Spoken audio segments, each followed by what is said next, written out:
ബംഗ്ലാദേശ് മുൻ പ്രധാനമന്ത്രി ഷെയ്ഖ് ഹസീനെ വിട്ടുകിട്ടണമെന്നാവശ്യപ്പെട്ടുകൊണ്ട് ബംഗ്ലാദേശ് ഔദ്യോഗികമായി ഇന്ത്യക്ക് കത്ത് കൈമാറി. ഇതോടുകൂടി ഇന്ത്യയുടെ മറുപടി എന്ത് എന്നുള്ളതാണ് ലോകം ഉറ്റുനോക്കുന്ന പ്രധാന കാര്യം. ഇന്ത്യ എന്ത് മറുപടിയായിരിക്കും ഇതിന് നൽകുക എന്ന്. ഏതായാലും ഇന്ത്യ മറുപടി നൽകാൻ ഒരുങ്ങുന്നു എന്ന് തന്നെയാണ് ദേശീയ മാധ്യമങ്ങൾ റിപ്പോർട്ട് ചെയ്യുന്നത്. ഇന്ത്യയുടെ മറുപടി പല രീതിയിലാകാം. നിലവിൽ ബംഗ്ലാദേശുമായി ഇന്ത്യക്ക് ഒരു കരാറുണ്ട്. 2016 ഉണ്ടായ ഒരു കരാറാണ്. കുറ്റവാളികളും തീവ്രവാദികളെയും പരസ്പരം കൈമാറുന്ന, അതായത് ബംഗ്ലാദേശിൽ പിടിയിലാകുന്ന തീവ്രവാദികളായാലും ഇന്ത്യയിൽ പിടിയിലാകുന്ന തീവ്രവാദികളായാലും പരസ്പരം കൈമാറുന്ന ഒരു കരാറുണ്ടായിരുന്നു. 2020 ഈ കരാർ പുതുക്കുകയും ചെയ്തിരുന്നതാണ്. ഈ കരാറിൻ്റെ അടിസ്ഥാനത്തിലാണ് ബംഗ്ലാദേശ് ഇപ്പോൾ ഷെയ്ഖ് ഹസീനെ വിട്ടുകിട്ടണമെന്ന് ഒരു കത്ത് ഇന്ത്യക്ക് നൽകിയിരിക്കുന്നത്.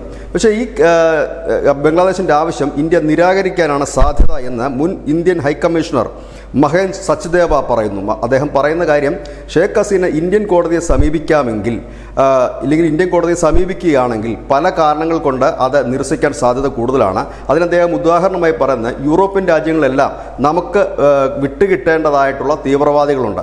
ആ യൂറോപ്യൻ കോടതി പറയുന്നത് ഇന്ത്യയിലെ ജുഡീഷ്യറിയിൽ വിശ്വാസമില്ല എന്നും ഇന്ത്യയിലെ ജയിലുകൾ സുരക്ഷിതമല്ല എന്നും പറഞ്ഞുകൊണ്ടാണ് അത്തരം കൈമാറ്റം യൂറോപ്യൻ രാജ്യങ്ങൾ തടയുന്നത്. പല യൂറോപ്യൻ രാജ്യങ്ങളുമായി ഇന്ത്യക്ക് ഈ തീവ്രവാദികളെ കൈമാറുന്നതിനുള്ള കരാർ ഉള്ളതാണ്. അവിടെയാണ് ഈ കോടതികൾ ഇടപെട്ടുകൊണ്ട് ഇത് നിർത്തിവെപ്പിക്കുന്നത്. അതുപോലെ തന്നെയാണ് ഈ ഷെയ്ഖ് ഹസീനയുടെ കാര്യത്തിൽ സംഭവിക്കുക എന്നാണ് ഇപ്പോൾ മഹേഷ് സച്ദേവ പറയുന്നത്. അദ്ദേഹം പറയുന്നത്, രാഷ്ട്രീയ കാരണങ്ങളാൽ അഭയം തേടിയവരെ കൈമാറേണ്ടതില്ല എന്ന് ഈ കരാർ എടുത്തു പറയുന്നുണ്ട്. ഷെയ്ഖ് ഹസീന രാഷ്ട്രീയ അഭയമാണ് ഇന്ത്യയിൽ തേടിയതെങ്കിൽ ഇന്ത്യക്ക് വേണമെങ്കിൽ ഇത് നിരസിക്കാൻ കഴിയും. അതായത് ബംഗ്ലാദേശിൻ്റെ ആവശ്യം നിരാകരിക്കാൻ കഴിയും. അതിനുള്ള സാധ്യതകളാണ് വളരെ കൂടുതൽ. കാരണം കഴിഞ്ഞ ദിവസം ബംഗ്ലാദേശ് ഇന്ത്യക്ക് നൽകിയ കുറിപ്പിൽ കാരണങ്ങളൊന്നും വ്യക്തമാക്കുന്നില്ല. ഷെയ്ഖ് ഹസീനെ വിട്ടു നൽകണമെന്ന് മാത്രമാണ് പറയുന്നത്.